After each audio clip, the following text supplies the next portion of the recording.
All right, and welcome in, ladies and gentlemen, from Legends here in Boardman. It's the South Range Show with Dan Yeagley. Everybody give it up.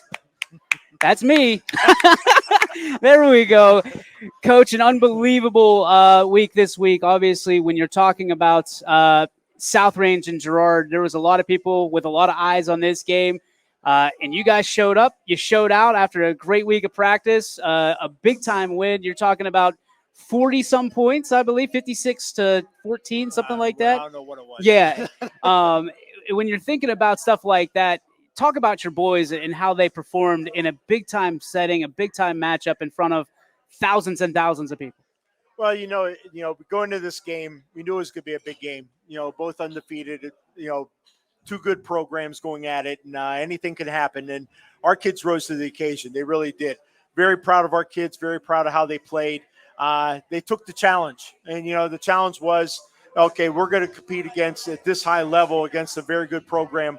We got to come ready to play. And from the opening kickoff on, they came ready to play. And like I said, I'm very proud of the kids. I'm very proud of my coaches for getting the game plan ready and getting everything in order and being able to play at such a high level against Girard. I was just going to say, offense, defense, special teams. That's kind of your recipe for success. Everybody was on point. Everybody was on par. The team showed up on every single phase of the game. When you're thinking about that, I mean, you guys had an exhausting week of practice, 2 exhausting week of practices to lead up to that. What goes into that? I mean, people see what the final product is on a Friday night, but what goes into that from top to bottom? Well, we practice long. I mean, we do, and we get a lot done. But we start at 3:00 and we end at 6:30, and we have a lot of work to get done in those different times. And Monday's more or less our heavy lifting day and our install day, installed the offense, installed defense, special teams day, and heavy lifting and film. We watch like this week we're watching Niles. Then Tuesday's our defensive day. We come out on Tuesday and do individual defense, team offense, special teams, and then it's another film day at the end. I mean, we watch our film, our practice film. Wednesday's our offensive day. Come in on Wednesday, again, starting at 3:00. We'll go ahead and do individual offense, team offense, situational offense, team defense, special teams, and we'll do some watch some film again, and also a lifting day. Wednesday's also another lifting day for us, and then more film time. Thursday's game prep. I mean, we still go out in full gear. We still get after it on Thursday.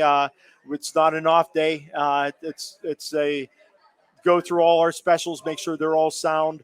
Go through our offense, go through our defense, go through situations, Hail Marys, taking a knee.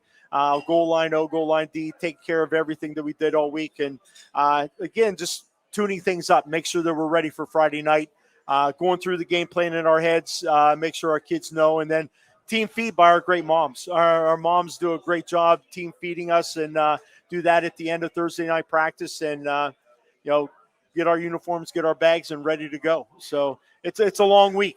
I was going to say, there's a lot that goes into that. We didn't even throw in Saturday and Sunday, but that's all right. But it's fun. I mean, we get to hang around with these great kids and my great coaches, and it's wonderful. And, it's all preparing. It's pretty set in stone what we do, and we've been doing it that way for a long time. And what can come along to change that? I mean, obviously Saturday games or Thursday games kind of shake that up a little bit, but when you get into that routine after so many years, it's tough to kind of shake it up, right? We don't shake it up very much. I was going to say. That's, it's pretty much our kids know. I mean, our kids could write up the practice schedule. Yeah. Because we don't waver very much, and it's pretty set in stone. Saturday game does change things a little bit here and there. Thursday night game messed us up a little bit week 1, and didn't like it, so I don't know if that's ever going to happen again. But just things. We want to stay in a routine. We don't want the kids to worry about practice, think about practice. We want them to come out and practice hard and practice fast. That's what we want. And when then they know exactly what's going to happen. We may change a little bit here or there, sometimes because of soccer games to being at home. Might have to get pushed off into the grass a little bit, or vice versa, whatever happens. But the kids know, and the kids come ready to practice, come ready to play, and they know mentally what they had to do for the next day, and they're ready to go. which So is nice. 3 weeks into the NE8 schedule, which is a grind. When you guys think about, what lies ahead the next 4 weeks, obviously Niles is the gator closest to the boat, but health-wise, I mean, it's always a grind this time of year. But we talked about the weather from a standpoint of we've had pretty good weather so far this year. This week, the first kind of adverse rain and cold and the first cold of the year. Do the kids adjust well to that? I mean, we saw some blowouts on Friday and Saturday from that standpoint. Some kids don't adjust really well. How do you prepare your kids for that mind shift? It sounds silly, but you really have to kind of get them aggressive.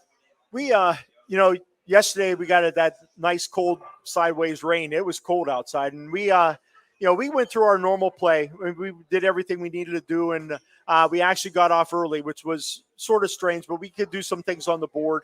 We got them out of the rain. We're fighting a little bit of sickness here and there and everything else, and we're trying to stay healthy. So we took them in.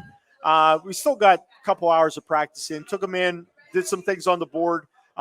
Monday's our heavy lifting day, so we got a good hour in the weight room, which was good, and then watched a little bit of Niles film. But we can adjust a little bit there. We don't want to get the kids sick at this point. Here we are, week 7, believe it or not, right? Crazy, and trying to keep the kids healthy. We do have some bumps and bruises. We got a couple kids injured, and we got a couple kids operated on last week, which was crazy. And but right now we're pretty healthy and trying to stay that way. Today we got rained on a little bit. The worst thing that happened with the rain today was we had to take the drone down, so we couldn't film practice. It doesn't handle electricity, and rain doesn't handle very well. Don't mesh together very well. But we got about 25 plays in on film, so we were able to come in and watch those defensive film.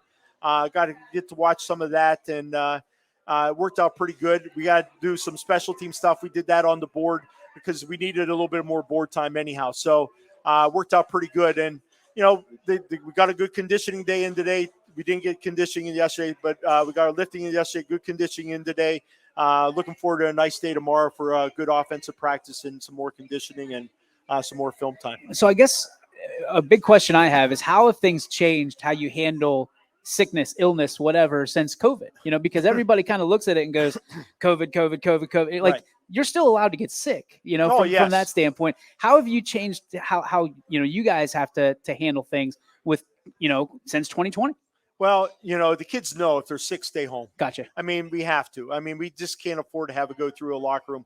We have really strange situations, something we're going to have to deal with in the off season. We have 54 lockers and 68 kids or whatever. So we have double kids in lockers. We have kids sitting on benches and dressing benches. And, it's very cramped in there. Yep. And the kids know. I mean, that's if you're not feeling good, stay home or stay away, isolate yourself, do whatever. But tell them to take care of themselves. They have to, get lots of fluids in them, hydrate like crazy, and, make sure you're getting enough sleep, make sure you're getting your homework done, overemphasize homework, get that done. And, and make sure you're just, like I said, taking care of ourselves. Luckily, the kids go home to good families, and their parents are wonderful, and they're taking care of their kids there too, which is a big help on our part. We're going to catch up on some of these comments right here. Greg Econyak, Chase Ecognac's dad, the great receiver from Struthers, says they are impressive.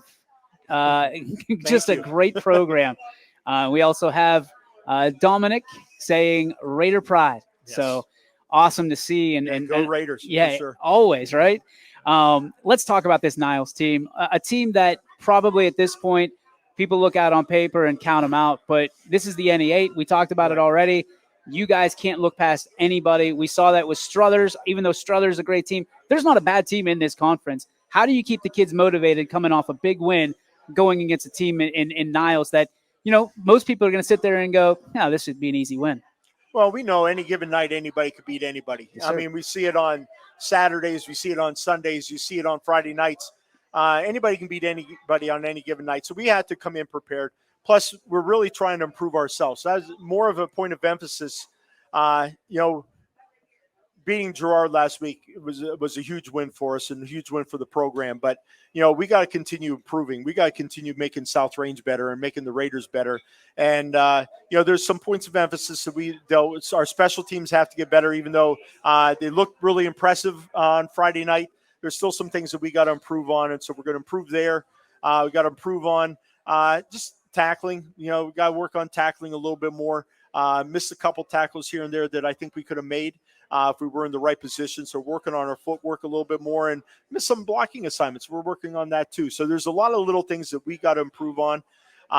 And Niles is a very good team. They've been hitting with the injury bug a little bit too. Yep. They got a couple linemen back last week, which was a huge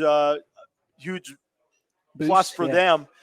Huge plus for them. The Garner boy, my God, Antoine, he's good. Outstanding. And broken hand, got his pins out last week. He may come back this week. He may not. May have to wait another week. But right there, just putting him in the ball game makes a huge difference too. So they're if they get healthy and get everybody out, they can beat anybody. They really can. And Coach Perry, does a great job, and he's been around a long time and around. He's got a nice veteran staff with him. I really think that here this week, the next week, to end out the NE8, to end out the regular season, they're a force to be reckoned with. They really are, and especially if they get healthy right now, because like I said, they are just one or two kids getting back to being a phenomenal team and being a contender, actually. You talked about special teams a little bit. I want to bring up kind of a two-sided coin here. Yeah. On one side, you got a young man who's sitting somewhere over there with his friends. There, yes. In Luke Starkey, a devastating injury, ended his season way before it should have. Talk about what he means to this team, not just when he suits up, but for him to be part of this with his brother, his senior year, what he means to this team and why it's so important for him to be able to keep garnering that letter, so to speak, in the classroom, in the weight room, in every way possible, almost becoming a coach like Levi did his senior year. The Starkey family is all about family. They really are. You talk about Jake, he was probably more devastated when Luke got hurt than Luke was at that moment, because he cares a lot about his little brother and little brothers, I should say, because there's more than one. But he is Jake's a phenomenal big brother and a great football player and everything else. And Luke is, following his footsteps. He's good. He's another great football player. And, kicking wise, what he did for us last year was unbelievable. Put himself in the record book as a freshman kicking, and the injury was tough. And it was something that, crazy things happen. It's a brutal sport, and we get injuries all the time. And, look at, what happened with Gerard's quarterback and everything else. So, it's a physical ball game. And unfortunately, he got hurt. He got surgery last week. He's been at practice every day since then. He took a couple of days off, obviously, because he was in a lot of pain. But, he's been back at practice, getting back into the classroom this week, which is awesome. He is such a great young man. And, he's there. He's helped. He's quiet, but he helps. No, not a Starkey. They're not quiet. Just wait. Just wait. But he's like I said, he's a phenomenal young man, and he's always there helping. And Logan's learning. He really is. And, using all Luke's knowledge we can to help him out. And, like I said, Luke's going to be back. He's only a sophomore. We're going to give him back the next 2 years. And he's going to be a phenomenal ball player, offensively, defensively, and special teams, because, like I said, what he did for us last year and this year to get us where we're at now is unbelievable. And, I'm just, like I said, I'm very proud of those young men, and very proud of the Starkey family. Luckily, they moved into our district, and that was a huge plus for us as soon as they did. Well, you'll benefit from the younger one, too. I know. To me, that's the best one, the superstar. He can talk. He can talk. They're fun. Logan Butcher, we had a chance to talk to him today. Anthony sat down with him a little bit. Soccer player, as well as obviously your kicker. Yes. One of the most humble young men you'll ever meet, grounded in faith, grounded in God, grounded in, just being out there. Big moments. Kickers can be put in some really, really big moments. And this young man, he even said, I'm a second string kicker. He still kind of counts himself as that, but you're counting on him to step in. And like you said, Luke is teaching him a little bit. What does it mean to have kind of the embarrassment of riches, I guess, to have an opportunity? Because usually when a kicker goes out in most teams, a kicker's gone. Like you're going for 2 the rest of the year. It's hard. And, we've been blessed. Logan decided he wanted to come out last spring. He said, Coach, I really want to come out. And I said, we have Luke there, and he said, I know. He said, I want to be part of a program. And he That's said, I awesome. want to be part of your program. And, luckily, he came and he worked, he kicked.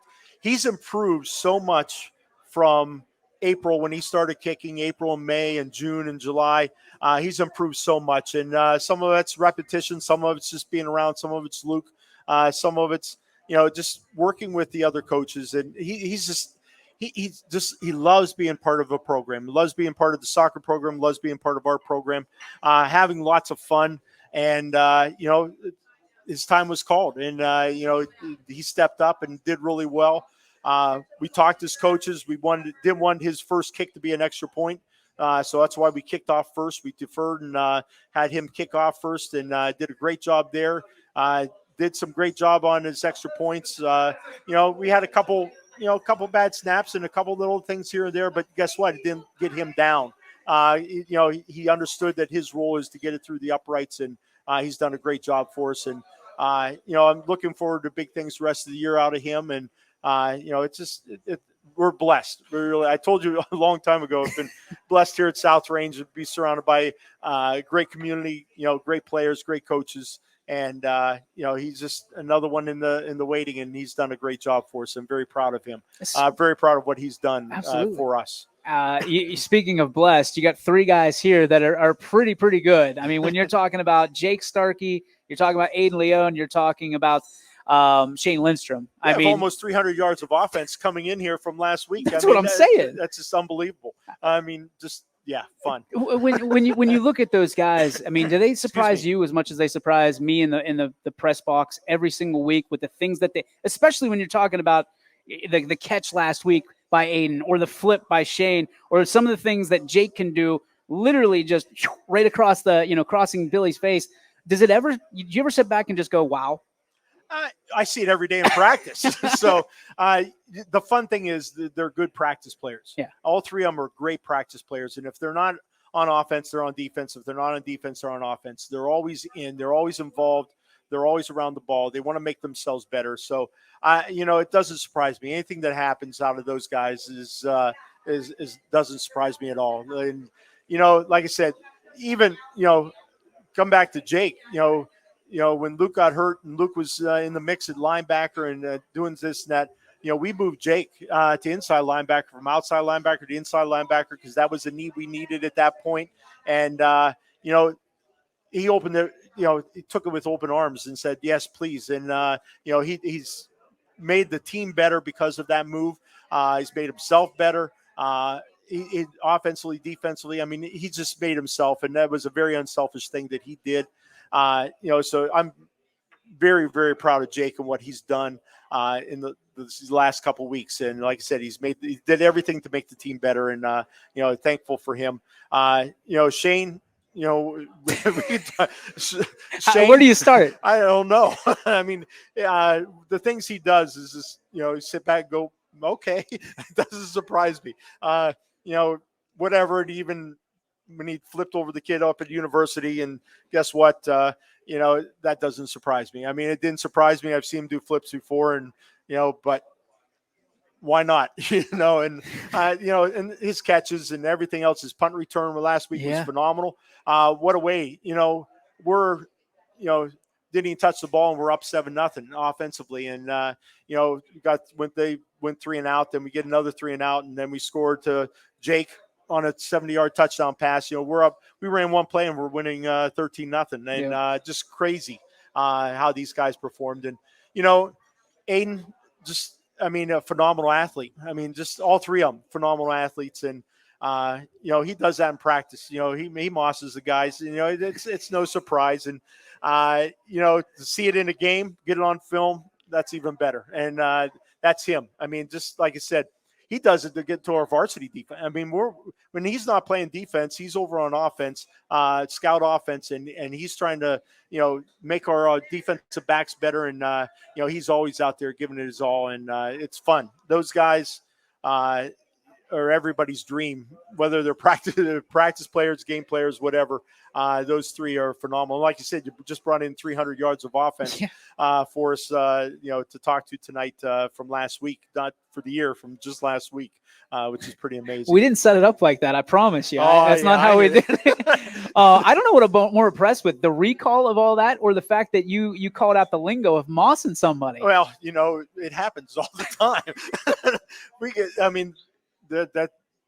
It happens. And, sure, I'm sure it does. You got to practice that stuff to be able to play it in a game, right? And he does. He practices it in practice incredible. all the time against our varsity, of course, and even the scout team. I mean, it's fun. And those guys, like I said, are a lot of fun, and they're great players and great young men. Beyond that, you'll see when you talk to them, they're great young men, and just heck with football. They're great young men. Collectively, yes. And I don't want to put the cart before the horse. We still got a lot of football to be played, but when those three men leave your program, what are you going to miss most about them?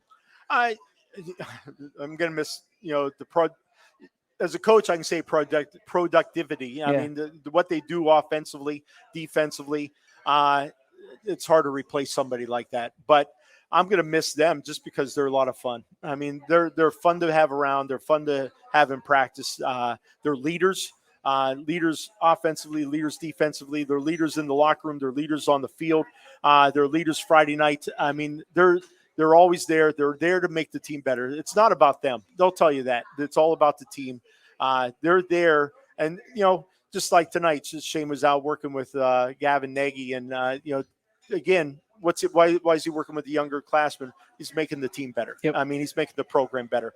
And that's huge. And what they do, like I said, what they do is it's all about the team and the program. It's not about them. Their highlights are unbelievable. I mean, they can make it about themselves anytime they want, but they don't. They make it about the team. They make it about the program. And that's why we are where we're at now, is because of their thoughts about the team and the program and making us better as a team. Coach, I got to give you this last question, and I take this one personally because the power rankings come out on Monday, and I don't know, some team from Canfield is at the top of it, and they're wearing burgundy and gold.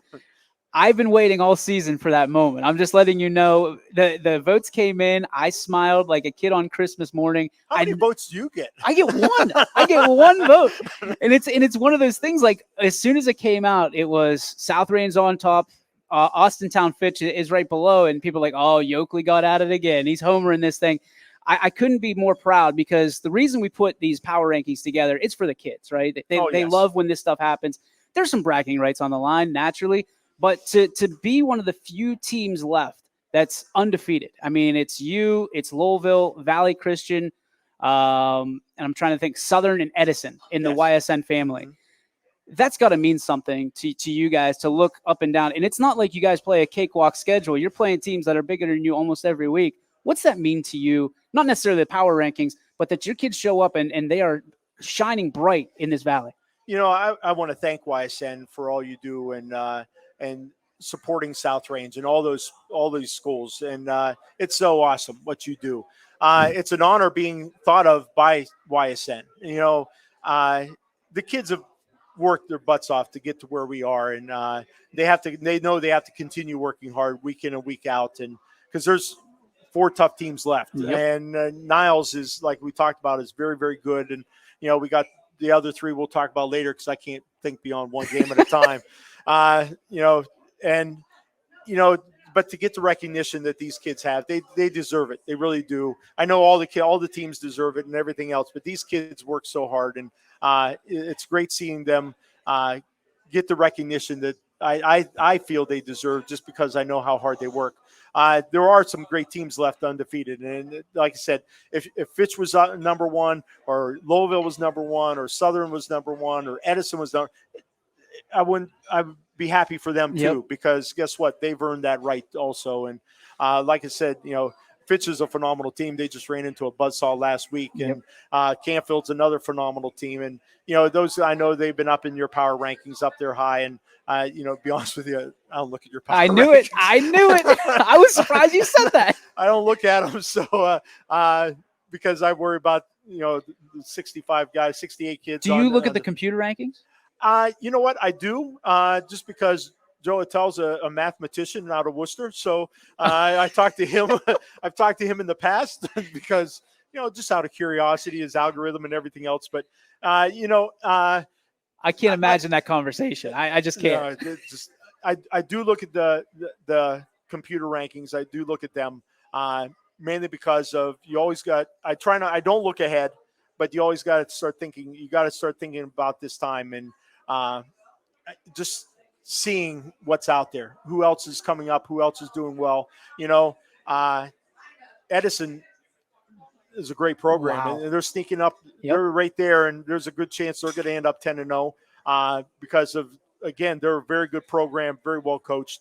And I'm happy for them, actually. Happy for him. I see him at the Quad County meetings. I talk to them, and he's done his work. He's done his homework, and to get them where they're going, and very happy for them. And but you got to start looking just a little bit and see what's going on. And it's curious. You got Perry. I mean, Perry and Kirtland this week. I mean, what a game! Yeah, if I wasn't busy, I'd probably go watch it.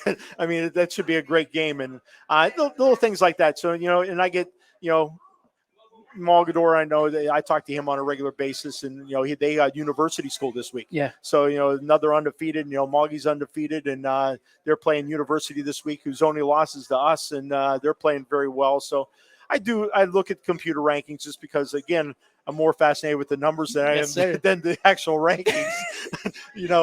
I'm more worried about that kind of stuff. And well, you have to know where you're at too. I mean, I know that was the worst grammar ever. My wife will kill me for it, but you have to know where you are. I thought it was good. No, I mean, yeah, and you do, and you're always looking ahead, and you start talking to coaches, and sometimes a film or something like that. Sometimes you might need a film, or somebody's looking for a film. What you got to trade, and so you're always looking. But I'm just, it's fun. Computers, we know that things work well. We're going to be sitting pretty good. Maybe a couple home games, but right now the only home game we're worried about is Niles.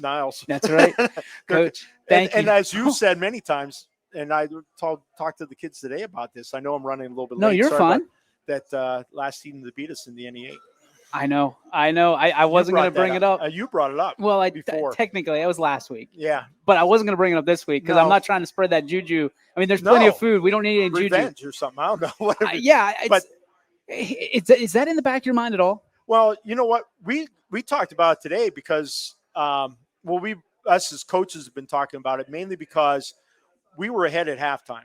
And they came out in a different package and pounded at us the second half and tied it up and then went into overtime and got us in overtime. We got to be prepared for something like that. Yeah. And nobody's lined up and said, hey, we're going to come and pound at you. We know that's coming up down the road a little bit. Yes, sir. And we know Hubbard will try it. We know that, Jefferson will spread us out. I'll say they're 5 wide, right? Yeah. Other people will spread us out a little bit. Niles could pound at us, and it's the same staff. I mean, they say, "Hey, it worked once. Let's do it again."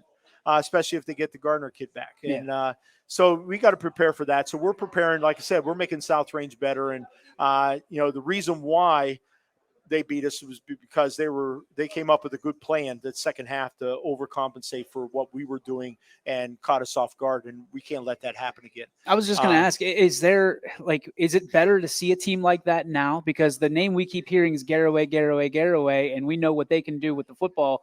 Do you like to see that, going into knowing what your guys can do, or would you rather prep on your own and practice? We're gonna prep. Like I said, we're trying to make South Range better right now, and luckily we got young men like these guys that you're going to be talking to later that are making South Range better day in and day out. So we're preparing right now, and we're preparing for what could happen, what may happen.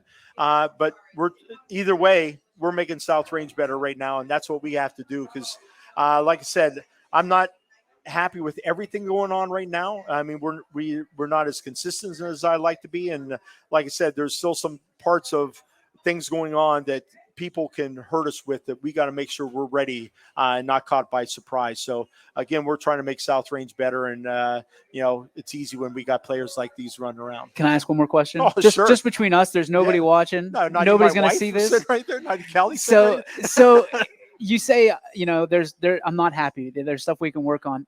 Will there ever be a time, as a coach to a journalist, will there ever be a time other than if you're standing with a state championship in your hand that you're going to say, I'm happy with everything? Again, nobody's watching. Probably not. See, I do it. Just because you can always get better. You can always get better. We're trying to improve day in and day out, and that's why we watch film. Stay limited on how much contact time we can have and everything else. And we're trying to improve. Just like today, we had our second team tackle, which is very good, by the way, reach our first team defensive end on a stretch play. Well, guess what? That's not acceptable. We can't have that happen. And little things like that, the things that we got to improve on. That was only one play. He did good on the other 24 plays. He did bad on one play. Well, guess what? We got to improve on that one play. We can't let that happen. That could be 6 points. And difference in a game. Yeah, difference in a ball game. So we are constantly trying to get better ourselves, like I said, and trying to improve. And, yes, I'm satisfied with our record right now. We're undefeated. I'm satisfied with that. But there's a lot of things that we need to improve on and get better at. And as coaches also, we're trying to improve ourselves. In February, we're going to be at the clinic learning, and, we're going to continue getting better because we got to get better. We got to improve ourselves also. Incredible. We can't be satisfied where we're at. Also. That's why you're one of the best. I don't know about that. I surround myself with great people that are always trying to get better too. And I'm lucky for that. My guy forever. Dan Yeagley, thanks again for taking so much time for us today. These people love you, and so do we. Thank you, Coach Yeagley. We'll be back with Shane Lindstrom right after this.